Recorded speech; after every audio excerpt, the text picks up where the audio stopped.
Assalamualaikum warahmatullahi wabarakatuh.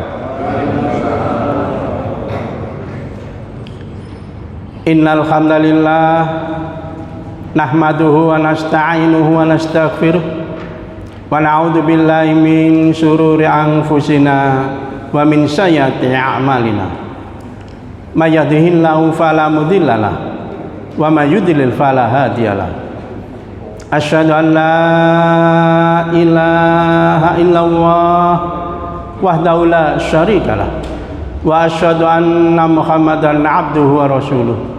Allahumma sholli ala Muhammad wa ala alihi wa ashabihi wa mawala.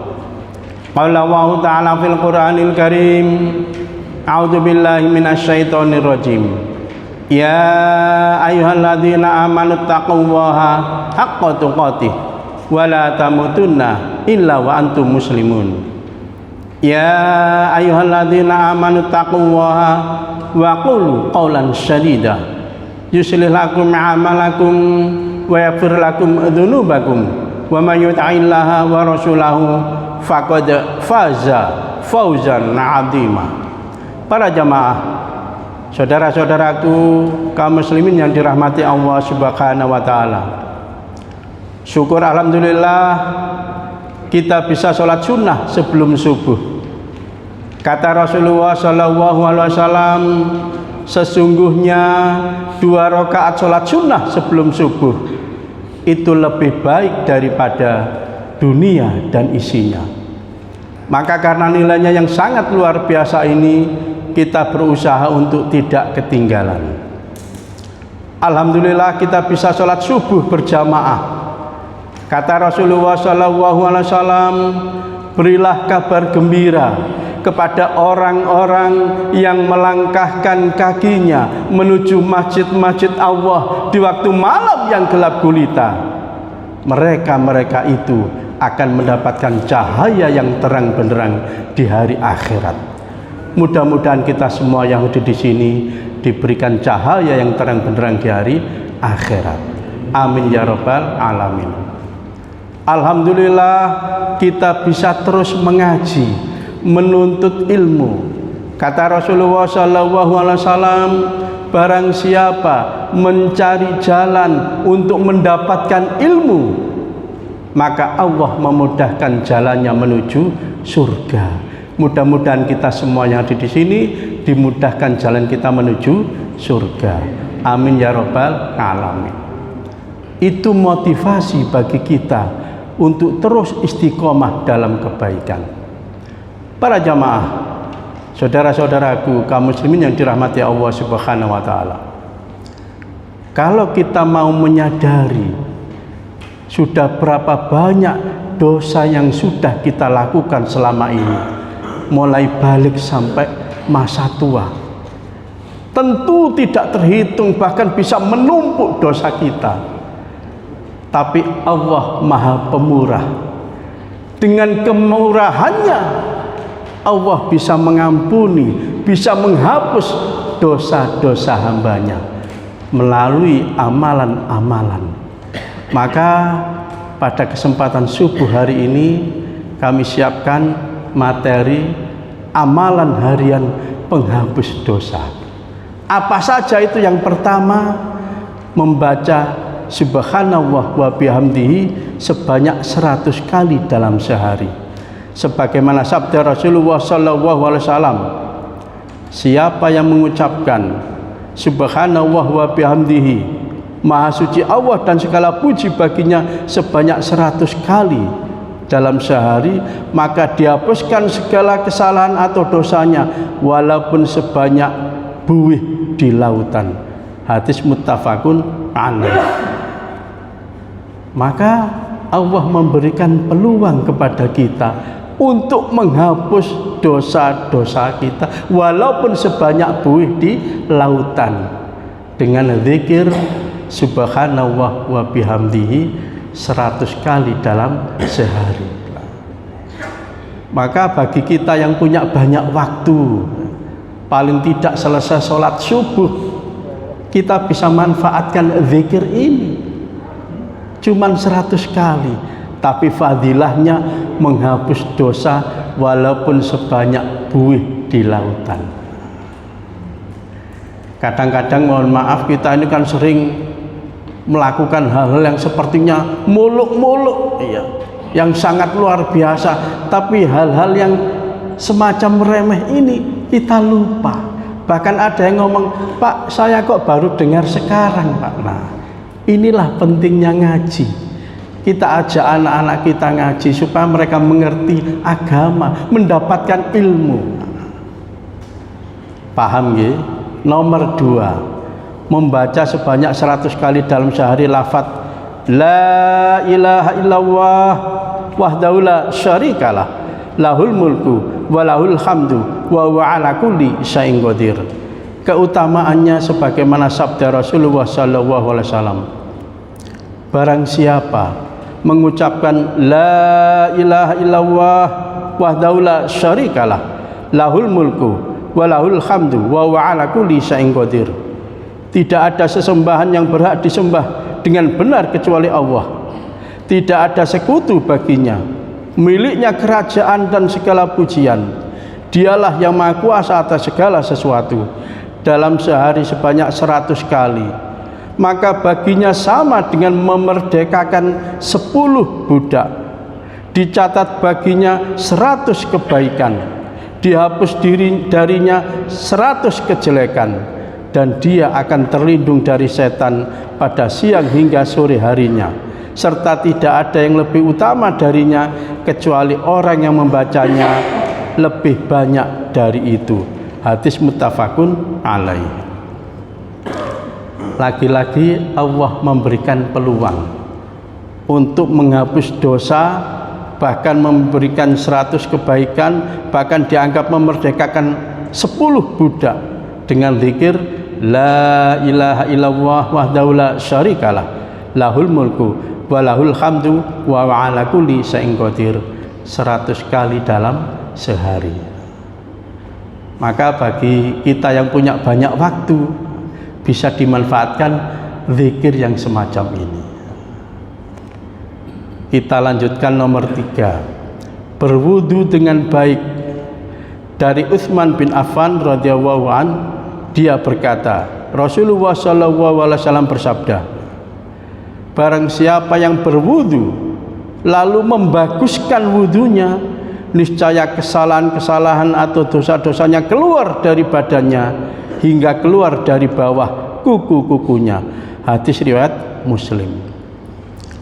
Maka penekanan di sini tidak hanya berwudu tapi membaguskan wudunya. Nah, maka ini menjadi pengertian bagi kita bahwasanya ketika kita wudu itu yang pertama harus dipastikan tertib urutannya, dan yang kedua semua anggota wudu terkena air.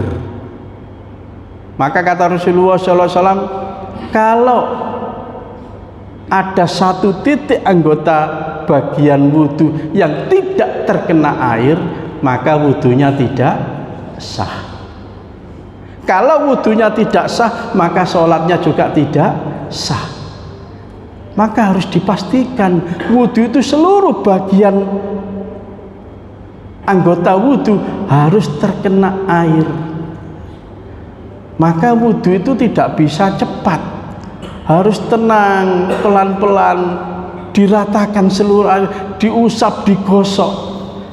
Lebih-lebih yang banyak orang lupa adalah menggosok celah jari-jari kaki. Karena khawatir kalau tidak digosok tidak terkena air, apalagi mohon maaf hanya dikelucur di keran tanpa digosok. Nah, ini kan rawan. Apakah sudah dipastikan anggota wudhu ini terkena air? Padahal satu titik pun bagian anggota yang tidak terkena air, maka wudhunya tidak sah. Kalau wudhunya sah, maka keluar dosa-dosanya dari seluruh jari-jarinya.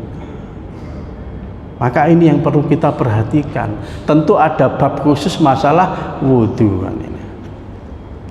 Yang keempat, berwudu dan berjalan menuju masjid untuk sholat berjamaah. Rasulullah SAW bersabda, barang siapa yang bersuci dari rumahnya kemudian berjalan ke salah satu rumah dari rumah-rumah Allah, yaitu masjid, untuk menunaikan salah satu dari kewajiban yang Allah wajibkan, maka kedua langkahnya salah satunya akan menghapus dosa dan langkah lainnya akan mengangkat derajatnya. Hadis riwayat Muslim. Jadi ada sebuah pengertian diharapkan berwudu di rumah. Maka barang siapa berwudu di rumah lalu dia berjalan menuju masjid, satu langkah kakinya menghapus dosa, satu langkah kakinya diangkat derajatnya. Maka semakin banyak langkah kaki seseorang menuju masjid, semakin banyak dosanya diampuni oleh Allah, dan semakin tinggi derajatnya di hadapan Allah Subhanahu wa taala. Maka ada salah satu sahabat ngomong kepada Rasul, "Ya Rasul, rumah saya itu jauh di sana, daerah Kedurus umpamanya. Bagaimana saya tak pindah rumah saja dekat sini supaya saya gampang sholat berjamaah?" Apa kata Rasulullah SAW? "Oh jangan, nggak usah pindah rumah dekat masjid, lebih baik rumah kamu di kejauhan sana. Karena semakin banyak langkah kaki kamu menuju masjid, semakin banyak dosa kamu diampuni oleh Allah, dan semakin tinggi derajat kamu di hadapan Allah Subhanahu wa taala." Apakah ini juga berlaku bagi perempuan? Iya. Maka ada sebuah teks hadis yang kadang-kadang ini dijadikan kelompok tertentu, bahwasanya wanita lebih baik sholat di rumah. Kita jangan terjebak dengan sebuah teks hadis. Di zaman Rasul, ketika rumah jauh dari masjid, ketika tidak ada penerangan, maka wanita akan berbahaya datang ke masjid. Bisa dilakukan tidak baik oleh orang-orang kafir, bisa dibunuh bahkan dalam konteks waktu itu.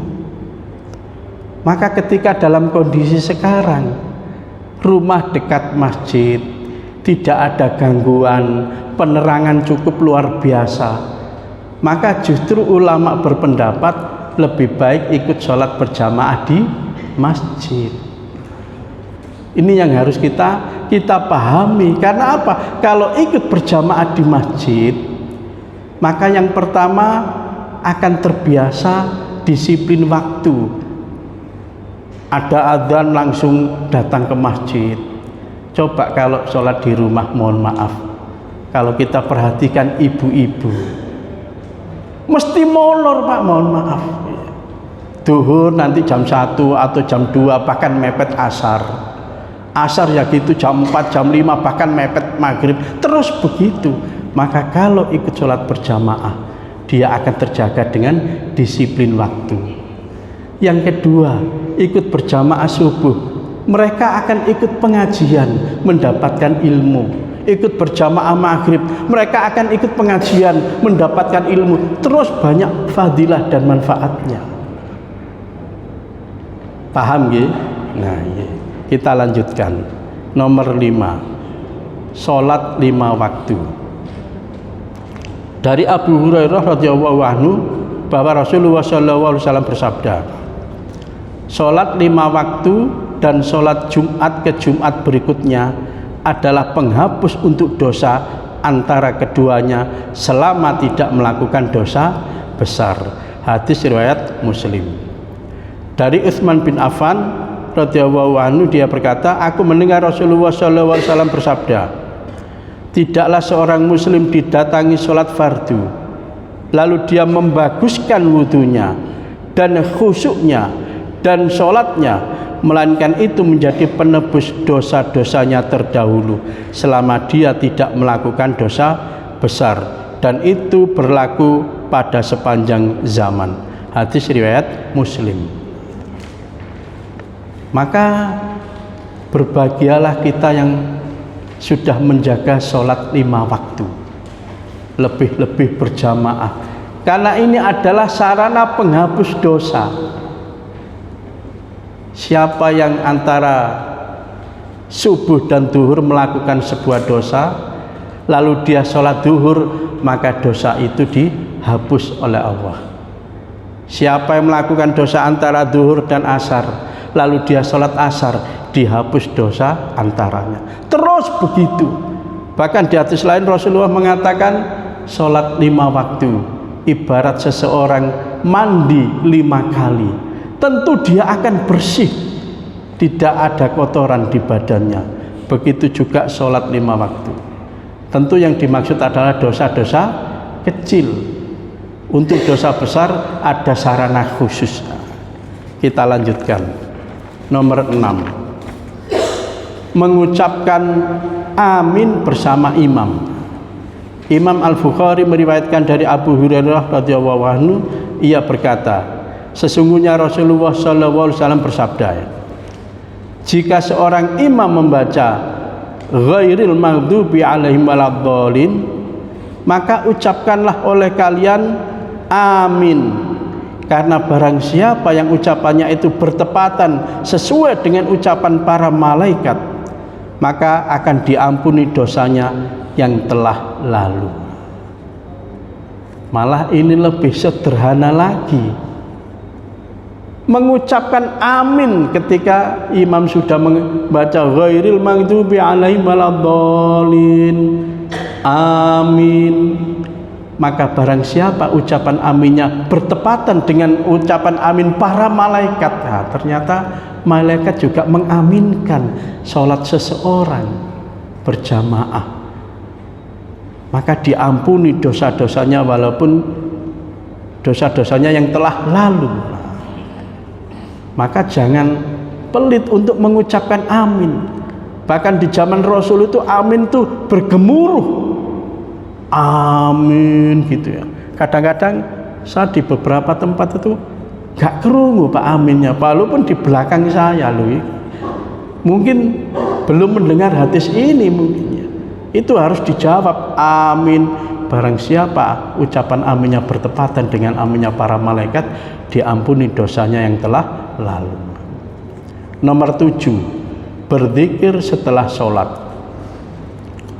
Rasulullah SAW bersabda, barang siapa bertasbih mengucapkan subhanallah 33 kali, bertahmid mengucapkan alhamdulillah 33 kali, dan bertakbir mengucapkan Allahu Akbar 33 kali, itu semua berjumlah 99. Kemudian sempurnanya 100 dengan mengucapkan la ilaha illallah wahdahu la syarikalah, lahul mulku wa lahul hamdu wa huwa ala kulli syai'in qadir. Tidak ada sesembahan yang hak atau benar diibadahi kecuali Allah satu-satunya. Tidak ada sekutu baginya. Miliknya segala kekuasaan dan miliknya pula segala puji, dan Dia Maha Kuasa atas segala sesuatu. Niscaya akan diampuni dosa-dosanya walaupun sebanyak buih di lautan. Hadis riwayat Muslim. Maka ketika kita sholat, tentu paling tidak jangan lupa berzikir semacam ini, walaupun sendiri ya. Maka kadang-kadang kita melihat di beberapa masjid ya, ada yang langsung membaca Al-Fatihah, ada yang langsung membaca bacaan-bacaan yang lain. Justru ini yang dilupakan, padahal ini sunnah Rasulullah. Ini yang justru menjadi sebuah sarana untuk menghapus dosa walaupun sebanyak buih di lautan. Kadang-kadang berdoa dengan sangat banyak sekali, tapi ini malah dilupakan. Kalaupun mungkin waktu kita sangat pendek, ya paling tidak ini jangan dilupakan. Kalaupun tidak berdoa tidak apa-apa, karena sholat sudah termasuk bagian doa-doa yang sudah kita ucapkan. Kita lanjutkan nomor 8. Bersolawat atas Nabi Muhammad sallallahu alaihi wasallam. Dari Anas bin Malik radhiyallahu anhu, beliau berkata bahwa Rasulullah sallallahu alaihi wasallam bersabda, barang siapa yang mengucapkan sholawat kepadaku 1 kali, maka Allah akan bersolawat baginya 10 kali dan digugurkan 10 kesalahan atau dosanya, serta ditinggikan baginya 10 derajat atau tingkatan di surga. Hadis riwayat An-Nasai, Ahmad, Ibnu Hibban, dan Hakim. Betapa luar biasanya sebuah sholawat.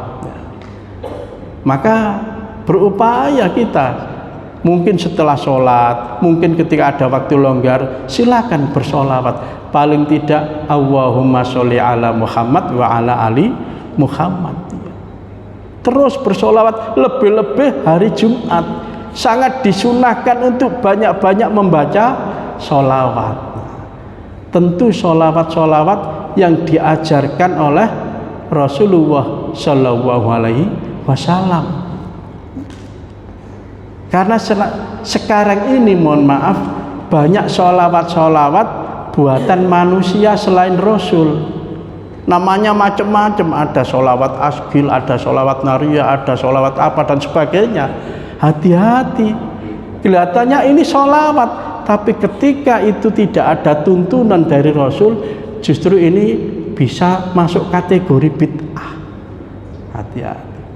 Karena saya pernah mendatangi sebuah rumah di Sidoarjo, karena famili saya kebetulan di Bupat itu ada buku. Saya penasaran, saya ambil, ternyata apa? Keutamaan membaca sholawat.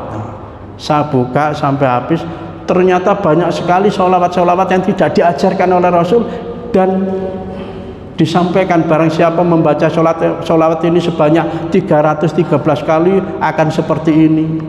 Barang siapa membaca sholawat ini 1000 kali akan mendapatkan ini, dan seterusnya. Yang itu tidak ada hadisnya, karangan-karangan ulama. Hati-hati. Maka tentu kita terus belajar untuk mengetahui bagaimana sholawat itu yang dituntunkan oleh Rasulullah Shallallahu Alaihi Wasallam. Kita lanjutkan nomor 9, sedekah. Sebagaimana firman Allah Subhanahu wa taala, jika kamu menampakkan sedekahmu, maka itu adalah baik sekali. Dan jika kamu menyembunyikannya dan kamu berikan kepada orang-orang fakir, maka menyembunyikan itu lebih baik bagimu.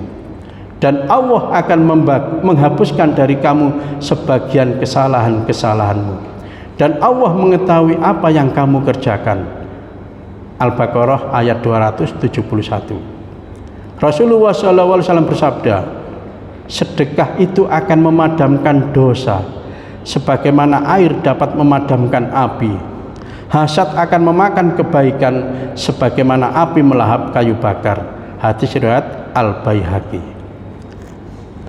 Maka betapa dahsyatnya sebuah sedekah, lebih-lebih sedekah subuh. Maka banyak ulama yang menganjurkan ada semacam sedekah subuh. Kita mungkin pernah mendengar Rasulullah bersabda, sesungguhnya setiap pagi semacam ini ada 2 malaikat yang berdoa. Malaikat pertama berdoa, ya Allah, gantilah orang-orang yang sudah bersedekah, infak, berbagi kepada orang lain. Dan malaikat kedua berdoa, ya Allah, hancurkanlah harta orang-orang yang tidak mau infak, tidak mau sedekah, tidak mau peduli kepada orang lain. Setiap pagi ada 2 malaikat yang berdoa. Maka suatu ketika Umar bin Khattab itu penasaran dengan apa yang dilakukan oleh Abu Bakar As-Siddiq. Setiap pagi selesai sholat subuh, Abu Bakar itu tidak pulang ke rumahnya. Dia menuju ke sebuah tempat.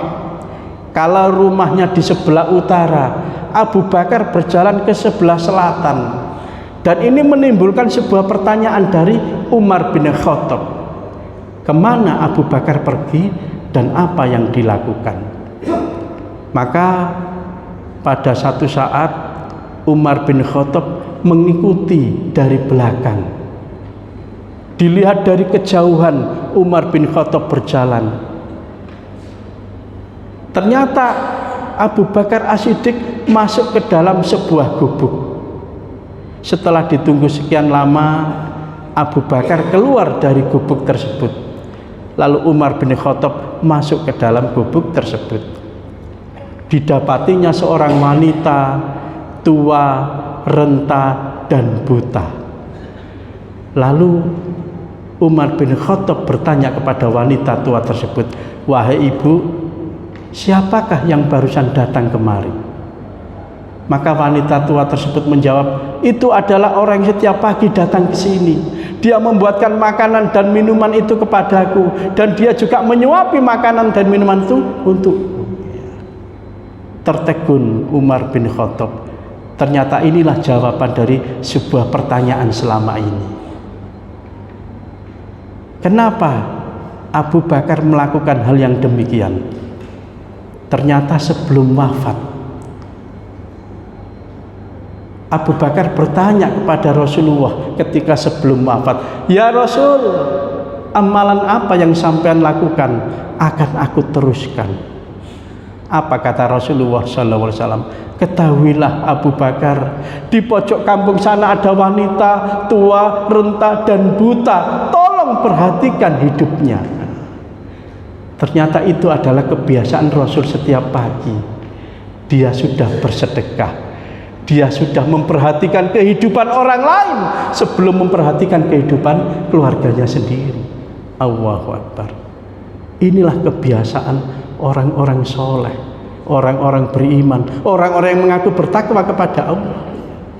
Maka paling tidak, mungkin setiap pagi kita datang ke masjid memasukkan kotak infak, atau kita masukkan di panti asuhan, atau di mana saja kita berikan fakir miskin yatim piatu.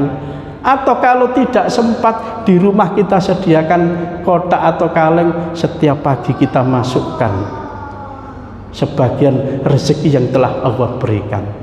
Di situ ada keberkahan, di situ didoakan oleh para malaikat dengan sedekah, dan itu bisa menghapus dosa-dosa seorang manusia. Kita lanjutkan nomor 10.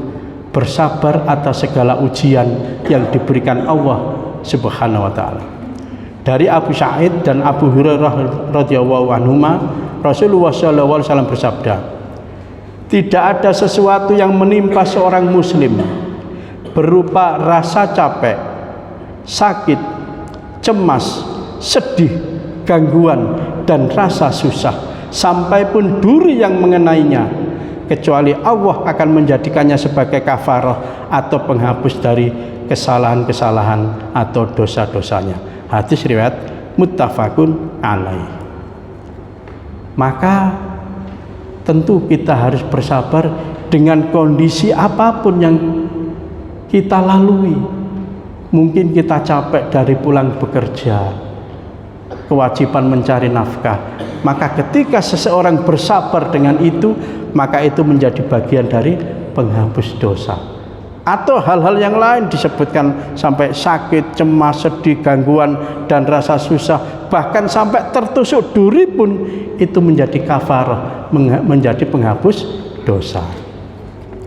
Yang terakhir nomor 11, berzikir sebelum tidur. Rasulullah SAW bersabda, "Barang siapa menuju ranjangnya atau mau tidur, dia membaca La ilaha illallah wahdahu la syarikalah, lahul mulku wa lahul hamdu wa huwa ala kulli syai'in qadir, la haula wa la quwwata illa billah, subhanallah walhamdulillah wa la ilaha illallah wallahu akbar." Maka diampuni dosa-dosanya walaupun sebanyak buih di lautan. Hadis riwayat Ibnu Hibban. Cukup satu kali mau tidur membaca zikir semacam ini, maka betapa murahnya Allah dengan memberikan peluang bagi kita untuk menghapus dosa-dosa kita. Sebelum tidur berzikir la ilaha illallah wahdahu la syarikalah lahul mulku wa lahul hamdu wa huwa ala kulli syai'in qadir la haula wa la quwata illa billah subhanallah walhamdulillah wa la ilaha illallah wallahu akbar. Maka kalau kita sudah mendapatkan ilmu, tentu yang pertama kita berupaya untuk mempraktekannya. Ini luar biasa. Bahkan ada juga yang ngomong, Pak, saya kok baru dengar sekarang. Inilah pentingnya ngaji, kita mendapatkan ilmu. Maka ilmu ini sangat penting dan harus kita sebarkan. Maka mohon maaf, umpama materi ini kita fotokopi 10 lembar saja, lalu kita bagikan kepada 10 orang. Maka ketika 10 orang ini melakukan amal soleh, melakukan kebaikan berkat upaya kita juga mendapatkan pahalanya. Lalu 10 orang ini juga menyebarkan ke orang lain menyebarkan ke orang lain, orang lain menyebarkan ke orang lain, sampai hari kiamat jutaan orang melakukan amal soleh, melakukan kebaikan berkat upaya kita juga mendapatkan pahalanya. Maka ilmu ini luar biasa, harus kita sebarkan. Saya kira itu materi kita pada subuh hari ini. Mudah-mudahan Allah senantiasa memberikan kekuatan dan petunjuknya kepada kita agar kita dapat melaksanakan syariat-syariatnya. Tentu mudah-mudahan harapan kita tidak hanya berkumpul di dunia, tapi mudah-mudahan kita berkumpul di surganya Allah Subhanahu wa taala. Amin ya rabbal alamin. Subhanakallahumma wa bihamdika asyhadu an la ilaha illa anta astaghfiruka wa atubu ilaik. Bila taufiq wal hidayah. Wassalamualaikum warahmatullahi wabarakatuh.